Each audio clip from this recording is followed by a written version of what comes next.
Hello guys, welcome to ध्रुव पंचा tutorial channel. तो आज हम देखते हैं कि पोलराइजेशन, हमने आगे के वीडियो में देखा था डिफ्रैक्शन इंटरफेरेंस के बारे में। अब देखते हैं polarisation. Light is polarise when electric field oscillate in single plane rather than in any direction perpendicular to direction. यानी कि लाइट जो हमारी पोलराइज होती है वो सिंगल प्लेन में होती है, किसी भी डायरेक्शन के परपेंडिकुलर। आप इधर फिगर 1 में देख सकते हैं वो वर्टिकली जैसे जा रही है, फिर सेकंड फिगर में आप देख सकते हैं वो हॉरिजॉन्टली जा रही है, वो परपेंडिकुलर यानी 90 डिग्री जाएगी। फिर है कि polarised light will not be transmitted through a polarised film whose axis is perpendicular to the polarisation direction.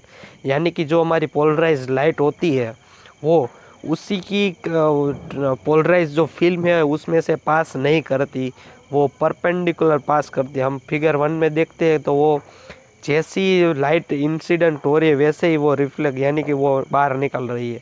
Figure 2 में देखते हैं वो हॉरिजॉन्टली जा रही है तो वो वैसे ही निकलती है एक्सिस से परपेंडिकुलर।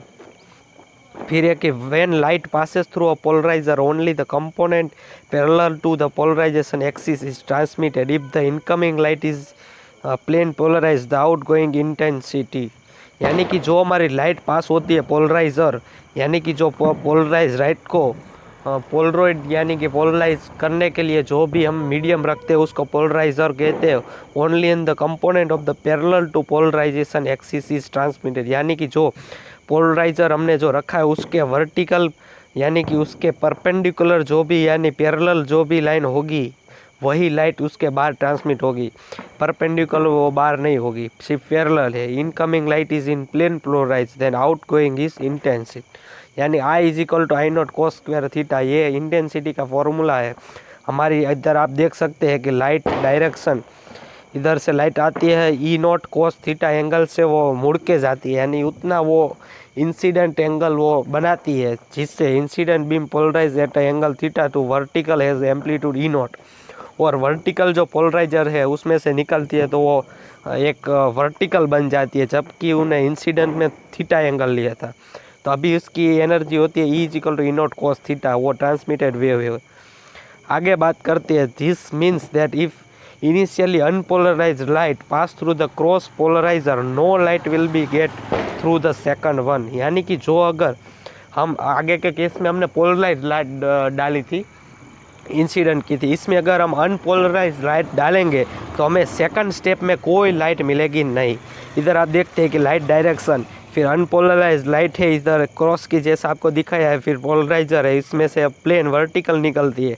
अब जो भी हॉरिजॉन्टल जो हमने पोलराइजर लिया है उसमें से ये लाइट पास ही नहीं कर पाएगी, इसलिए लास्ट में नो लाइट आएगा।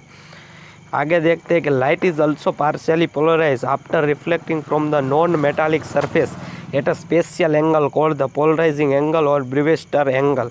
The polarisation is 100%। यानी कि जो हमारी लाइट है वो पार्शियली पोलराइज होती है after reflecting from non metallic surface. जो नॉन मेटालिक सरफेस आप इधर सी पर देख सकते हैं, हमारी आइस सन से जो रे आती है अनपोलराइज है वो हमारी ह्यूमन बॉडी के यानी कि पहले सी के ऊपर रिफ्लेक्ट होती है वाटर में और हमारी आई में आती है।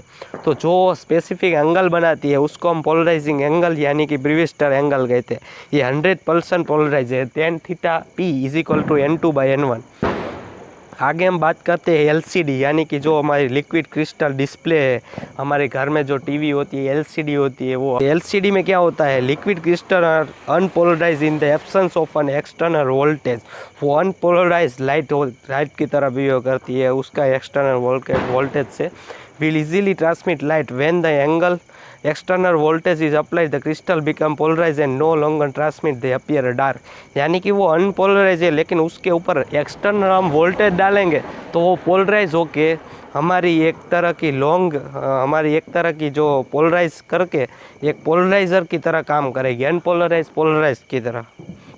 इसमें आप देख सकते हैं फर्स्ट एक्सिस में वर्टिकल जा रहे हैं, फिर डार्क बन जाएगी आँखें के स्किन पर। लिक्विड क्रिस्टल जो है हमारा वो ग्लास है, फिर लास्ट में आता है polarising axis, horizontal polariser, screen और मिरर। वैसे ही है वोल्टेज में, वोल्टेज ऑन कर दिया हमने तो इधर वोल्टेज ऑन नहीं था, पर इधर हम वोल्टेज ऑन कर देंगे तो इधर नो लाइट एग्जिट होगी, क्योंकि उसके बीच में ही हमारी जो हॉरिजॉन्टल पोलराइज़र होगा उसके बाहर लाइट निकलेगी नहीं, हमने आगे भी केस में देखा था। फिर आगे देखते हैं कि liquid crystal can be found in many familiar application such as calculator, digital watches. Colour LCD display are more complicated, each pixel has 3 sub pixel to provide the different color. A source of the light is behind the display light. The pixel must be able to make a finer adjustment than just on and off to provide a clear image. यानी कि जो अभी के लिए हमारी application है जो LCD की, वो है कैलकुलेटर, डिजिटल वॉच में आप देख सकते हैं। और इसमें बेसिकली 3 सब पिक्सल आते हैं, जिससे हम पिक्सल का काम यही है कि हमारे थिनर यानी कि ऑब्जेक्ट को इतना क्लियर करे, ब्लर नहीं हो सकता है, परफेक्ट साइज़ का होना चाहिए, वो सब ऑन ऑफ करती है, प्रोवाइड करती है, क्लियर इमेज हमें प्रोवाइड करती है। फिर है scattering of the light by atmosphere. तो जो स्काई लाइट है is partially polarise due to scattering of the molecules in air. तो हमारी जो स्काई की लाइट आती है वो पार्शियली पोलराइज है क्योंकि उसके ऊपर स्कैटरिंग होता है एयर मॉलिक्यूल्स के ऊपर। The amount of polarization depend on the angle that your line of the sight makes with sun. तो जो हमारी सन से जो हमारी पोलराइजर लाइट आती है वो पोलराइजन एंगल के ऊपर डिपेंड रहती है। फिगर में आप देख सकते हैं फ्रॉम सन अनपोलराइज सनलाइट आती है O2 और N2 मॉलिक्यूल्स इधर, और फिर light scatter at right angle is plane polarise. जो राइट एंगल की तरह प्लेन पोलराइज होकर लाइट आती है और हमारे ऑब्जर्वर यानी अर्थ के ऊपर हमें दिखाई देती है। Now, in second summary of this chapter, so the wave theory of the light is strengthened by the interference and diffraction of light. Huygens principle यानी कि every point on the wave front is the source of the spherical wavelets, यानी कि second source के लिए हमें new wave front पाने के लिए हम हाइजेंस प्रिंसिपल का उपयोग करते हैं। अगर दूसरे point locus of all point जो सेकंड में हो गए उसके ऊपर हम कॉमन टेंजेंट बना देंगे तो वो न्यू वेव फ्रंट प्रोड्यूस होगा। फिर है wavelength of the light in a medium with index of refraction n, lambda n is equal to lambda by n। आगे Young double slit experiment demonstrate interference, वो भी देखा था, उसका formula d is equal to D sine theta is equal to n lambda n की जगह पे इधर m लिया, m इज इक्वल टू 0 1 2। फिर डिस्ट्रक्टिव और कंस्ट्रक्टिव, ये कंस्ट्रक्टिव था, अब डिस्ट्रक्टिव का होगा n प्लस 1/2 लैम्बडा, यानी कि n की वैल्यू 0 से 1। डार्क और bright two sources of the light are coherent if they have the same frequency and maintain same phase relationship, यानी कि उसके फेस और फ्रीक्वेंसी दोनों सेम होंगी तभी हम उसको कोहेरेंट सोर्स बोल सकते हैं।